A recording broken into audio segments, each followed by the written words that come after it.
Well, that was a good start. Hello, everyone. Thank you so much for coming, mutiDAO fam and beyond. Thank you very much for coming to the very first DaveFi workshop, or if you prefer, DeFi with Dave, whatever you prefer. So, introductions, if you don't know me yet, my name is Nick and I'll be hosting this workshop. But before we kick it off, we're going to go over some ground rules. I'm just going to make it really clear that this is super relaxed, laid back, really chill, don't take it too seriously. And the most important rule of all is, of course, to have fun. This is an open and live workshop. Hashi, I can see your beautiful face there, man. So it doesn't have to just be me talking. Feel free to raise a hand or shout out a question for all I care. Sit back, grab yourself a cup of tea, a beer, light a cigarette. And I know that mutiDAO are full of like creative types. So if you guys want to just chill out, sit back, pack a big fat bowl of quinoa or smashed avocado, kick back, whatever you want to do, you can do it. With that in mind, if you have any questions at any time, don't be afraid to shout out and interrupt me. And there is no such thing at all as a stupid question. So if you're curious and you want to know something, just feel free to ask. Really important. None of the information I tell you over here is financial advice. You should always do your own research before interacting with DeFi applications, but we will get a little bit more into that a little bit later on in the presentation. So just so you guys know where we're heading today, we're going to first take a high-level overview of what DeFi is and what DeFi isn't. Then we'll be diving into DeFi on Nia. We're going to check out 3 different decentralized applications which give a ton of different features within the DeFi ecosystem. That's Metapool, Ref.finance, and finishing up with BoralCash. And then we will check out the risk and the rewards of using decentralized finance and the importance of DYOR, which is do your own research. And then finally, if we have any time left at the end, we can have an open discussion, a Q&A. Everyone can enjoy their fat balls of quinoa and smashed avocado. So hopefully, at the end of this session, you will be able to have a high-level overview of what DeFi is. But the real thing that I would love to have you guys take away from this session is that you've got a burning passion for DeFi and you want to run out into the Nia ecosystem and maybe even beyond, check out these DeFi protocols for yourself and start earning crazy yields, and then perhaps one day you'll join the club of being rugged, but we'll cross that bridge when we come to it. So another question on everybody's lips already is, what is DeFi, right? So what the flipping heck is DeFi? We're going to get into it. Does anybody know what they think DeFi is right now? Feel free to shout out if you want. All right, awesome. Okay, so in essence, it is an open, accessible, decentralized alternative to the traditional financial system powered by blockchain. Ultimately, DeFi removes the more traditional intermediary in financial transactions, and then it replaces these centralized intermediaries with decentralized, uncorruptible ones through the power of smart contracts, which of course live on the blockchain. So what are some key features of DeFi? Well, it's open to everybody. It doesn't matter your personal background. It doesn't matter your credit score, thank God. Or technically, it doesn't really matter about your age. Because of the open and accessible nature of blockchain, DeFi is open to everyone with an internet connection and a crypto wallet. It is, of course, fast, particularly on Nia. Crypto at its most basic level of sending and receiving transactions can and does oftentimes take seconds, unlike the traditional financial system where you have to wait days, if not weeks, for all the piles of red tape and the bankers to take their share out of every transaction that you do. Alongside that, it is transparent. the blockchain and its transaction history, as I'm sure many of you here are aware, is open to everybody. Anybody can check any transaction at any time. But to that, it is somewhat pseudonymous. So blockchain is fundamentally pseudonymous, but that's not the same as anonymous. Don't forget, full transparency. If people know who you are and know what your wallet address is, they're able to track any transaction that you might do on chain.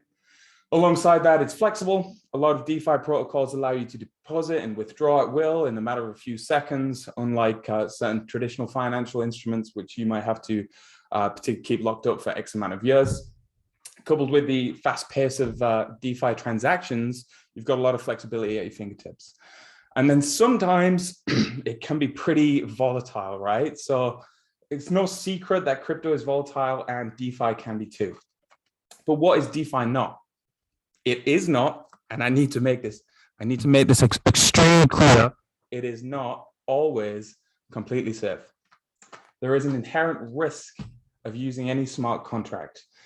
There are things that we can do to mitigate it, and we will touch on those towards the end of the presentation, but unless it's a real mainstream DeFi protocol, I would consider it to be somewhat risky, but the rewards outweigh the risks. Oftentimes, it is not highly regulated. In the world of finance, DeFi is still a baby. Governments haven't caught up with technology, and I'm not sure if they ever will, but there is definitely a lot of talk around regulations in DeFi right now. And it's certainly not mature. We are still super duper early, and that is particularly true within the NEAR ecosystem. So DeFi on NEAR is in its relatively early stage, but we should be expecting rapid growth in DeFi in the near future, particularly after the $850 million ecosystem grant scheme, which got up and running a few months back, if you caught that one. But there is more than enough to get started. So we're going to kick it off with our first DeFi protocol, which is Metapool, which is liquid staking on NEAR. So if anybody's used Metapool before and wants to shout out and then tell me what it is, that would be awesome. If you don't, I totally get it. That's totally fine. Feel free. Hashi? I'm here to learn, David. It's cool. Oh, damn. I thought you were the pro, man. Okay. No worries. No worries. So typically when a user wants to stake NEAR to earn rewards from the validators who secure the network, there are a few downfalls to that, a few restrictions which might make somebody want to move over to Metapool to start staking. So here is our friend Bob. Bob has NEAR that he wants to earn rewards on by staking. So staking, you send your funds to a validator, and then every epoch, so every X amount of time, you receive around 10%, I think 12% maybe the last time I checked on NEAR, back on top of the NEAR that you staked. So Bob goes to the staking section of the NEAR wallet and he trolls through the validators. He selects one with 1% fees because he wants to maximize his rewards. And then Bob sends his NEAR over to the validator. And now Bob has his NEAR locked there. And he's now earning rewards on it. But there is a caveat to all this. When Bob wishes to unstake and take his NEAR back alongside his rewards, he has to wait 52 to 65 hours, typically, in order for him to get his original NEAR back. And this presents a few issues for Bob. What if Bob needs those funds right away? There's some super hot mutiDAO NFT token sale happening, and it's happening in 5 minutes, and I need it now. Well, there is a solution to that, and that solution is powered by Metapool. So here's Alice. Alice is a little bit wiser than Bob here because she knows of the upcoming hot NFT sale that she wants to get in, but in the interim, she still wants to be earning rewards on her NEAR. So Alice has NEAR that she wants to earn rewards on by staking, but she does not want to be locked the same as Bob was for 52 to 65 hours. So this is where Metapool comes in. Alice stakes with Metapool rather than the traditional staking format on wallet.near.org/staking. And in return for staking NEAR with Metapool, Alice gets a crypto asset, a token called ST NEAR. That represents the amount of NEAR that she has staked with Metapool. Meanwhile, Metapool go ahead and stake Alice's NIA with the validator, Alice still gets exposure to the increase of ST NIA because it's still earning rewards for her. But Alice is not bound by the same 52 to 65 hour withdrawal time that it takes for a typical average staking user like Bob. So this essentially makes staking liquid. Now that is really, really important, and we're going to get into why it's important for the entire DeFi ecosystem in just a few moments. But first, we're going to run through Metapool together. We're going to see how easy it is to start staking NIA on Metapool, get your hands on some ST NIA, and start using it in the world of DeFi on NIA. Okay, this is my account. I'm logged in. If you head over to metapool.app and hit start staking NIA, you will be on this exact same screen. If you haven't logged in already, you'll be prompted to on the top right. So this is how straightforward it is. Currently, I have 4.97 NIA in my wallet. As you can see, I already have some ST NIA tokens as well because I test ran this a few hours ago, probably at the last minute, but we've done it anyway. So I want to stake 2 NIA. Go ahead and enter the amount you want, hit approve. As you know, this is probably going to take a couple of seconds for it to be confirmed on chain. But when it is confirmed on chain, I am hoping, so long as everything goes to plan, stake succeeded, that we now have 6.67727 ST NIA in our wallet. Yes, and we do, it worked, perfect. Okay, so now that ST NIA is now accruing rewards, and at any time we can head back to Metapool and we can head to unstake and we can enter the amount of ST NIA we want to unstake. For the convenience of this liquidity, of this liquid form of staking, Metapool do take a small cut of your rewards, and of course they do take a 0.45% fee for unstaking, but that fee is variable. So let's head back to the presentation. And I know what you're thinking, right? Like, ST NIA, yeah, that sounds pretty cool and everything, but why would I just not stake and just accept the fact I've got a 52 to 65 hour waiting period?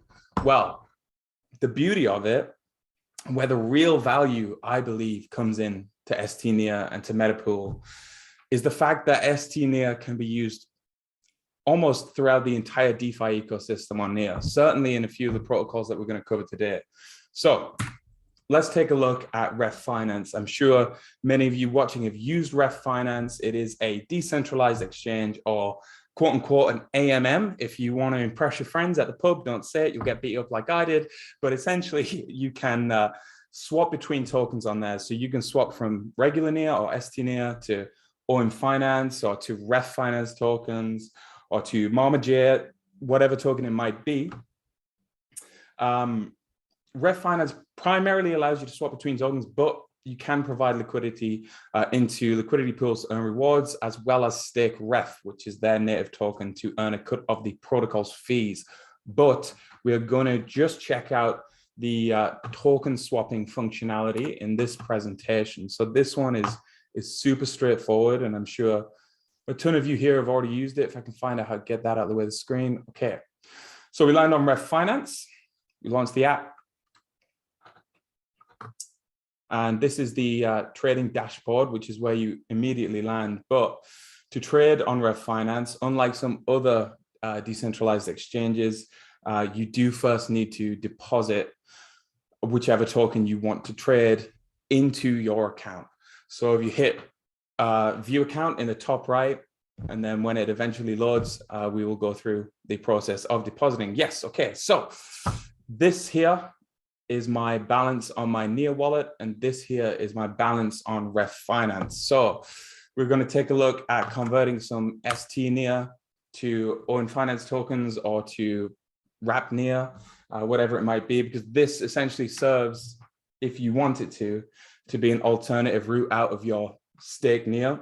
So it's another avenue for you to unstake your tokens without having to be bound by that 52 to 65 hour waiting period. So as soon as this is confirmed on chain, we'll head back to RefFinance and we will see what we can do with our ST NIA. But in the meantime, if anybody has any questions, like I said at the start, shout out, scream, anything you want. Tabea, feel free, go live. You're on the mic. Nice presentation. Yeah. Awesome. We're loving it. We're having it already. Question. So we've used Metapool already and we received the stake NIA. And then we put it in another pool with stake NIA. If we would use the stake NIA to swap it to a different coin, that amount would be taken out of Metapool or not? So just so I've got clarity on this, you guys had NIA, you have swapped it for ST NIA, so stake NIA, and then you went over to RefFinance, and I believe from our discussions on the forum, you went to the pools and you provided liquidity for the stake NIA and the wrap NIA pair. So the benefit of providing liquidity on the stake NIA and the wrap NIA pair is that both of their values are pegged to NIA, right? Because they both represent NIA 1-to-1. So you're not going to get any what's called impermanent loss, which we can go into a little bit more in the next workshop. Should you guys want to do it again? I'm sure this is going to be a continued thing throughout the ecosystem. So back to your question, if you want to convert your ST NIA to whatever other token, you're going to need to withdraw it from the pool on RefFinance, and then it will go back to your Ref account, your Ref balance right here, like my represents 2 now. And if you want to swap it to wrap NIA or in finance or whatever token you might want to swap it to, you can do so using Ref. So it will not need to touch the Metapool protocol again. What I mean is, so on Metapool, we receive stake NIA as an equivalent for the amount we add as NIA, right? So if we use the stake NIA and convert them to, let's say, Mama J or OIN or whatever, then this equivalent that used to be in the Metapool, like, does that stay in Metapool or will that be taken out? Yeah, interesting question, actually. That's something I would need to check out. I believe it's going to be taken out, right? Because Metapool only analyzes that. It says, you know, this person has 50 NIA staked with us because this person has 50 ST NIA in their wallet. So when you head to Metapool, it's going to be as though you've never staked, because they really just track the amount of ST NIA in your wallet. On the inverse of that, if you buy more ST NIA, if you trade whatever token you want to trade for ST NIA, you can then go to Metapool and unstake it there. Does that make sense? Yeah, I think so. Yeah, okay. So the best way to use the stake NIA that we would get from Metapool is actually always by providing liquidity to stake NIA, wrap NIA pool. That's basically the best way to keep the Metapool amount inside and get rewards. Yeah, I mean, it's interesting because I think when you guys deployed that back in like December, I think it probably was the most rewarding way to use your stake NIA. But as we're going to touch on towards the end of this presentation, probably in around 5 or 10 minutes, there are other DeFi protocols emerging on NIA which allow you to use your ST NIA in perhaps a more rewarding way. The one we're going to touch on, probably not so rewarding right now because it's still in beta, but when it's up and running, it's live, I'm confident that it will be pretty rewarding. But back on track, unless anybody has any other questions. Tabea, or is that the old hand still? No, it's all good. No, this is the old hand. Okay, perfect. Yeah, sure. So to swap your ST NIA, super straightforward. Enter the amount you want to swap and the asset you want to swap it to. In this case, I am swapping it to NUSDO, which is a stable coin on the NIA platform. Hit swap, hit approve, and in a matter of seconds, it will go through and we can check our NIA wallet and we will see that we have NUSDO in our RefFinance account, which we will need to then withdraw back to the main NIA wallet if you are so inclined, if you wanted to use it in a different DeFi protocol or whatever it might be. So if we check our account, we should have, oh, go straight to your NIA wallet, perfect. I'm all sorted, I think, all sorted. Let's hit Control R. And we are there, yes, perfect, $26.85 in NUSDO. So that is how straightforward it is to swap from RefFinance. Moving on, this is a little bit more, I don't want to say complex, because actually the team who built it have done such a good job. The user experience and the user interface is pretty straightforward. And I don't know if anybody has used it yet because it is still in beta, but this is called Burrow Cash. So if you've ever used something like Aave on Ethereum or any other money market on any other chain, you've probably had a similar experience to what we are going to dive into today. What I will say, and I have mentioned it before, BoralCash is currently in beta, so do not deposit more than $500 unless you want to risk losing all of your money, but it's your call, do you want? Because the smart contract order is pending. Today, you still have your hand up. You've got another question. I haven't really kept track on it much. No. Okay, perfect, no worries. So essentially BoralCash, in a straightforward term, you can lend and you can borrow crypto assets. And if you lend crypto assets, you will earn a yield, an interest on those assets. And you can do a ton more of it. But I think the best way to show you is by showing you. So here we are on BoralCash. This is where you will deposit whichever token you want to deposit. So in this case, I'm going to try my best to show you the power of ST-NEAR and what it means for you. So I want to deposit 4.5 ST-NEAR. And I actually want to use the ST-NEAR to take out a loan because I spent too much at the pub last night, but I don't want to sell my NEAR because I still want exposure to that underlying asset. I still want to expose myself to price appreciation or price depreciation if you were so inclined. So you would just enter the amount of ST-NEAR that you wanted to deposit, hit use as collateral, and then hit supply ST-NEAR. A few of you might have caught it already, but the APYs for lending right now on BoralCash are not competitive, to say the least. But oh dear, not enough ST-NEAR. Let's try that again.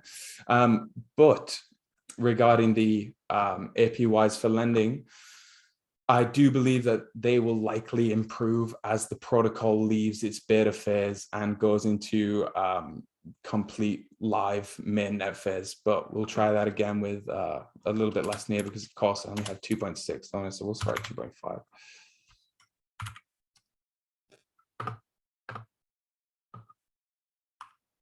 So as soon as this is deposited, we should see it on our portfolio section.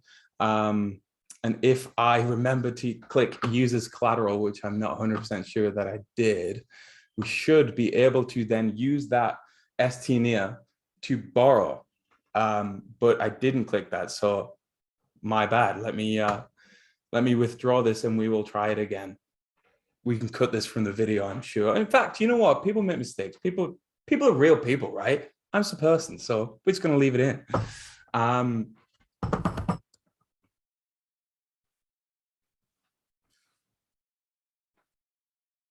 So I'm going to use that ST-NEAR to borrow $20 so I could pay that bar tab that we discussed a little bit earlier.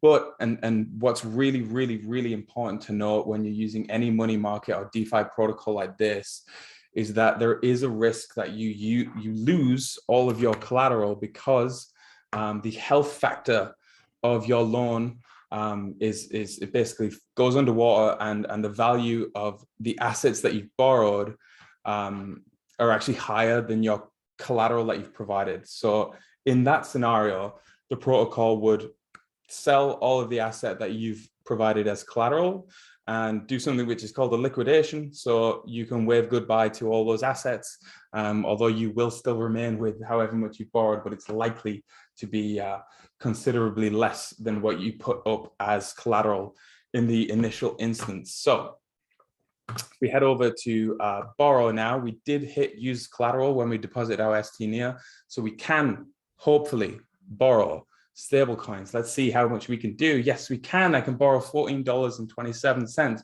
but the collateral factor here is in ST-NEAR is 50%, right? So I can only borrow up to 50% of the value of the ST NEAR that I've deposited as collateral. So I deposit $500 in ST NEAR as collateral. Because the collateral factor is 50%, the protocol will only lend me $250. But, and this is important just to reiterate, should the value of ST NEAR plummet or continue to descend aggressively, then there is a real risk, and it has happened to many people, it happens every day, that the protocol sells off your collateral so that they can cover your loan. So it's as simple as this. Hit the amount of USDT or DAI or whatever other asset you want to borrow, go through the whole process and the razzmatazz, and then this is where the super science works on the blockchain, which been in the industry for 5 years plus. Still don't fully understand it, couldn't write a smart contract. But now it is done. So if we head over to our NEAR wallet, and I am hoping and I am praying that this works. So we have borrowed USDT, and in our wallet there we have it, $7.10 of USDT. It's as simple as that. And when you want to pay it back, you just head over to BoralCash, head to your portfolio, and you will see the borrowed assets here, and you can just hit repay at any time. But I will probably already be accruing interest on that, so I might not be able to pay the entire thing back, but let's see.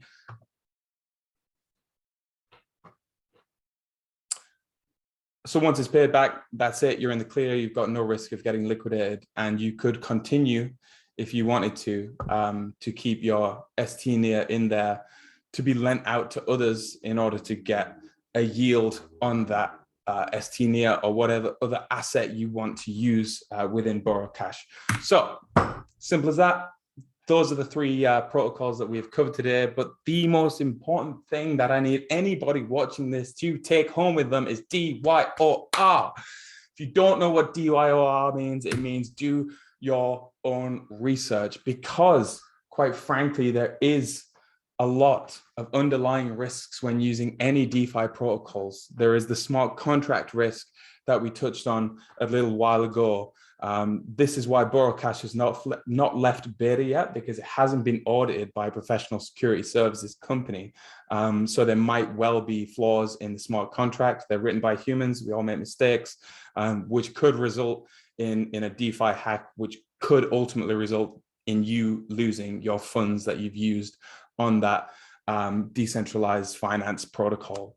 Liquidation, I've touched on that twice already, but it has happened to me. And if you're a bit of a degen, it might well happen to you one day too. But that can mostly be avoided by managing a solid health factor when you are using money markets like BoralCash and others. Personal cybersecurity, big one. A lot of people I know have been phished. They've had malicious software installed on their computers, which has drained their MetaMask, their NEAR wallets. Well, actually, I haven't heard a NEAR wallet one yet, but I'm sure I will in the future. And all of that. Like, the biggest thing that I could recommend if you're going to take DeFi seriously and you're going to play with a substantial amount of money to yourself, and you want to mitigate that personal cybersecurity risk, is, of course, to get a hardware wallet. Ledger is supported natively with the NEAR wallet, the NEAR web wallet. So that's super easy to set up. It really takes a lot of weight off of my shoulders, because there's just so many avenues right now for the right type of tech-minded people, the black hat hackers to get in there and steal your funds. And then finally, unfortunately, this one does happen, and it does happen quite a lot. There are scams. If there is a protocol offering you 10 million% on your ST NEAR, it's probably bullshit. If it sounds too good to be true, it probably is, unless it's some sort of rebase token, which we can get into in a different workshop. I would generally hesitate to go around these crazy APY obscure DeFi protocols. But let's look on the brighter side of things. There is a reason that I personally am so passionate about DeFi, and millions of others around the world are too. This is truly liberating for every single person. I believe with an internet connection and a mobile phone, it has opened up countless opportunities for so many people who might not necessarily be able to have that access in the traditional financial markets. And quite frankly, it is a higher APY than TradFi normally. My bank gives me 0.01%. I think they might as well give me a slap in the face, but why would I use my fiat why would I leave any significant amount of fiat in a bank when I could put it into a relatively secure DeFi protocol? There are, of course, insurance options out there which are powered on-chain for DeFi protocols. So if it's something you're taking seriously, I would recommend you check that out. Privacy. I am a person who doesn't really like to give out my name or number. So when I go to a bank and ask for a loan and they want to know what it's for and they want to know what I'm doing with it and they want to know my middle name and the name I've chosen for my firstborn child, that kind of rubs me the wrong way. And it sounds cool, right? DeFi, so much better than Lloyd's TSB or Santander. Like, that's just dull. Everybody's got one of them, man. And I'm sure one day everybody will be involved in DeFi too. So I know we are a little bit ahead of time. I did expect it to take a little bit longer, but I'm a fast talker, so what can we do? Hopefully each of you can now explain a high-level overview of what DeFi is, impress your friends, impress your colleagues, stick with Metapool. Hopefully the user interface that those guys have built, I believe, is pretty straightforward anyway, but you should also be able to swap on Ref.finance. That took a few clicks and a little bit more complicated, but to borrow and lend with BoralCash, I would, would recommend giving the guys at BoralCash a little bit of an easier time because, like I said, it is still in the beta right now. And of course, most importantly, flex on all of your pals with your DeFi knowledge and close all your bank accounts and become a digital nomad. Peace. Don't actually close your bank accounts though. Please do not do that unless you want to, but it's not my decision. So if anybody has any questions, anybody wants to just open the room and chat, it doesn't have to be about DeFi. It can be about Pokemon or art. I'll try and talk about art. Anything you guys want, we can do it. I have a question, Dave, which is regarding the stable coins that are on RefFinance. Are they actually the ERC20 token or like the native stable coin from their native protocols, or are they like also representation of those coins within the Near ecosystem? Sure. Yeah, so there is so there's none of them will be ERC20 tokens, right? Because just to be pedantic about it, that is the tokens which run on Ethereum. I believe Near is NEP 141. So those, to my knowledge, are backed one-to-one because to get them onto the Near blockchain, you had to bridge it from Aurora. So I highly suspect that all of that liquidity is legitimate. They haven't just printed more USDT. That's certainly not something the team behind RefFinance would do. So I'm pretty confident there. Okay.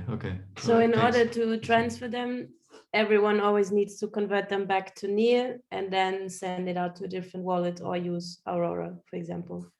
Yeah, sure. So it depends. If you want to get your tokens on a centralized exchange, you have 1,000 USDT, which is on RefFinance. There are a couple of options for you. You can use the Rainbow Bridge and you can bridge it over to Ethereum, and then you can transfer it from Ethereum to whatever centralized exchange you want to transfer it to. But that will cost you a lot because Ethereum has very high gas fees. So I'm talking hundreds and hundreds of dollars more than likely to do that. I think the most efficient way, although it does expose you to a little bit of price volatility that you might not be looking to expose yourself to because you are in a stable coin, is to convert it to Near and then send that Near natively on layer 1 over to whichever centralized exchange you use, which supports Near.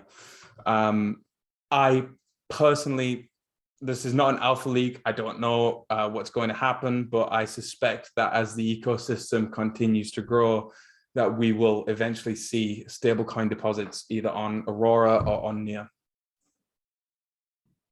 Yeah. Okay, thanks. Cool. Awesome, guys. Anything else? Yo, what up? Fire away. Hey man, thank you a lot for this. I finally found out that I could stake just 2 nears in Metapool. I thought it was still 10, so already did that. Thank you. Awesome. For when the next one? That's the only thing I'm asking. The next When's one. what? The next one. Hey, that's good to hear. I'm actually working on putting together a bit like an educational series like this, super chilled out, super laid back, trying not to take it too seriously, but deliver the content in a way which is digestible for people, right? Because I could come here and have a really boring slideshow and wear a suit and tie and tell you about all the intricacies of DeFi, but then you fall asleep, right? So we can definitely get something arranged. Okay, cool. So when you come back to Portugal, we'll make sure you don't have to spend your stable coins or your tokens and anything. We'll buy the beer for you. Okay? Oh, you make my heart bleed. Thank you, man. Thank you. Or Muti agrees. Muti agrees. I'm wondering. Go ahead.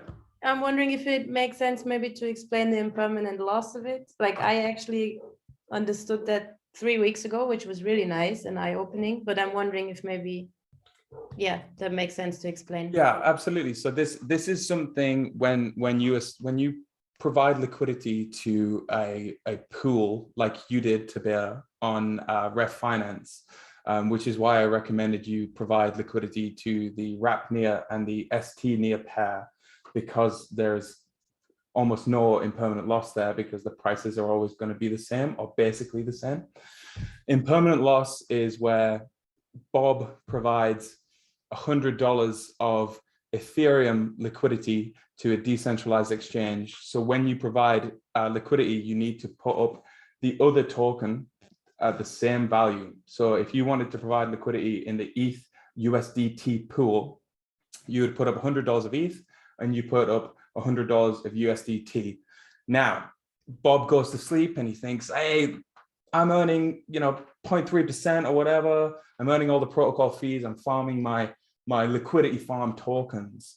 But then when Bob wakes up, Ethereum has gone 5x in price. Nobody wants USDT anymore. Everybody wants to get on Ethereum.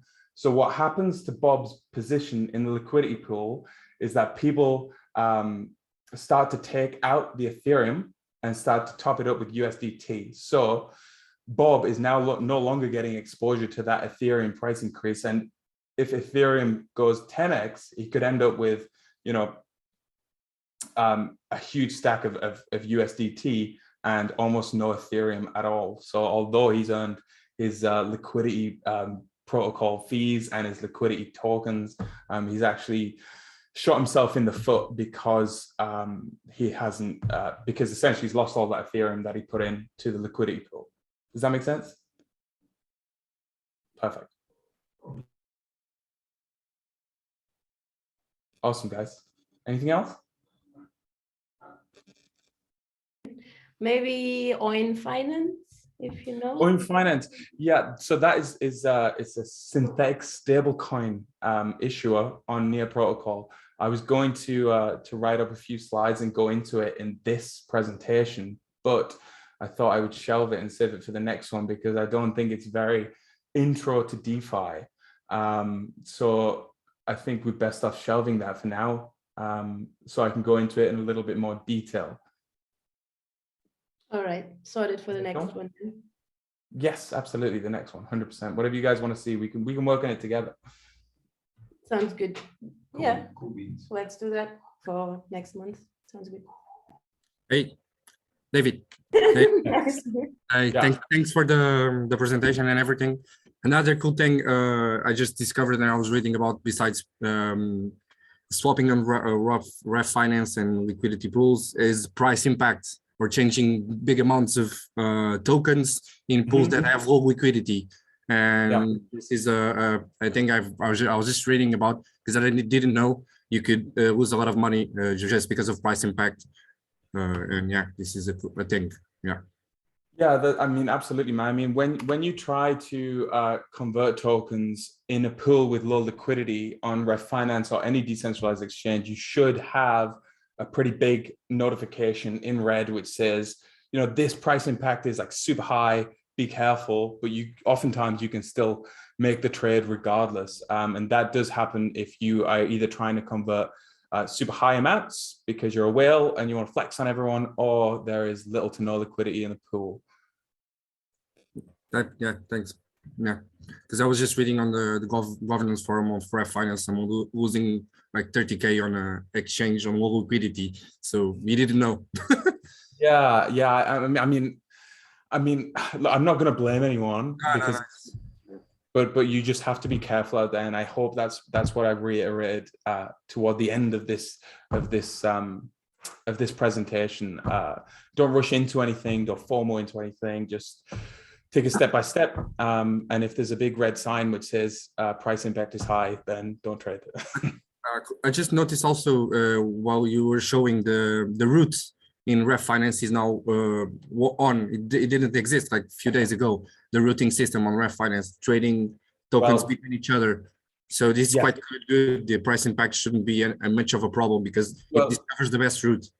Yeah, Tiago, I actually didn't know that was live until I did this presentation. So for those of you who don't know, if for example you go to a decentralized exchange and you want to exchange NEAR to Mama J tokens, but there is no pool for NEAR and Mama J, but there is a pool for NEAR and USDT and Mama J, RefFinance will now convert your NEAR to USDT and then convert that USDT to Mama J and then give you those tokens in your wallet. So it's what's called routing. So it takes the most efficient, or it should take the most efficient route and the most valuable route for you when you want to convert your assets to something which doesn't have a native pool for.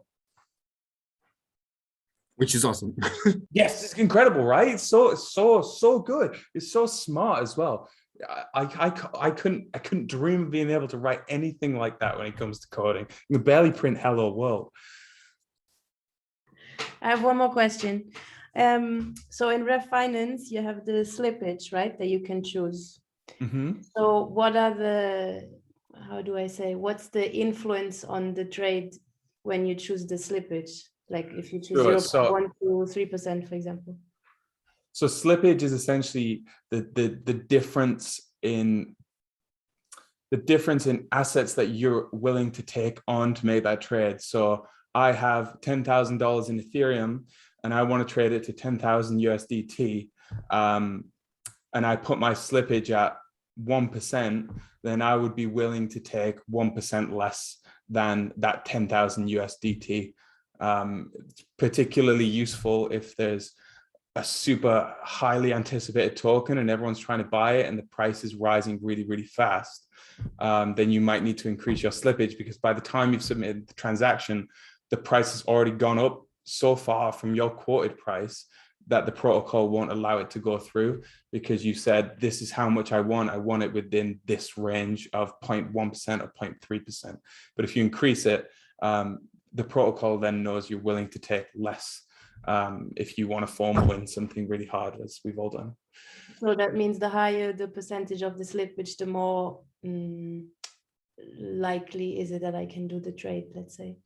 If the price is like rocketing up, yes. But generally, is the best way to think of it is if you put a 1% slippage rate, then you should be prepared to accept that you might get 1% less than what you're quoted or what the true conversion rate is, which is why generally it's set pretty low, like 0.3, 0.5%. Okay, all right, thanks.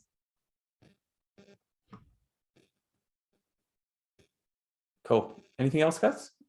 Any other questions or anyone just want to chat? Whatever you want. Where do you get your outfits from? Yeah, this one is it's my DeFi cloak, which I use to guide people around the world of decentralized finance. I wanted a wizard hat, but I couldn't find one in the shop, so I have to settle for this tiny Zoom hat, unfortunately. Amazing. Great. I'm not having more questions actually. Anyone else? This was very insightful, man. Thanks. Awesome, guys. And actually, I've left the heating on in my house and put this on. and I'm absolutely sweating. So if there's no more questions, guys, I'm happy to wrap it up and we can all go get our dinner, have our packed fat balls of quinoa and avocado. All Great. Let's. Yeah. Nice. Okay. Awesome. Tabea, I will. I can send you the recording if you want. Probably tomorrow. Yes. Awesome, guys. You've been an absolute pleasure. I hope you enjoyed it. And I would actually love to hear your feedback too, Tabea. If you could ask in the mutiDAO Telegram channel, maybe put out a poll, see if people want to see something similar again, or if they enjoyed it, or even if they just thought it was shit, right? Just tell me if you thought it was shit and you want to do a suit and ties one. We can do that too. But yeah. All right, I get you valuable feedback. Awesome, thank you. You've been an absolute pleasure. Much. Have a wonderful evening. God bless. And be as in Portugal sometimes. Bye, everyone. Bye. Take care. Bye bye.